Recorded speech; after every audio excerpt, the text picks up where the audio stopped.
Grabe, ang lamig dito sa labas. Nagpa-pags-pags pa. Ayan, halos hindi ko na makita yung ano ng kapitbahay. Kasi naaano na sa mga fogs. Ayan yung paligid namin, oh. Sobrang makakapal yung mga fogs dito hanggang sa likod. Ayan, grabe. Sobrang lamig. Matutulog na naman tayo dito, makapal na kumot mamaya. Yan po ang aming lugar dito sa Mindanao. Ayan po.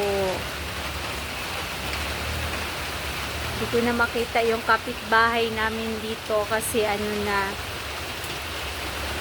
super fogs na.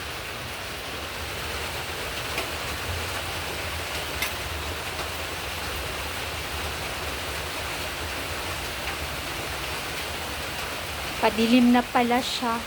Magpa 5:30 na pala ng hapon. Ba yun naapakan ko? 5:30 na ng hapon. Padilim na.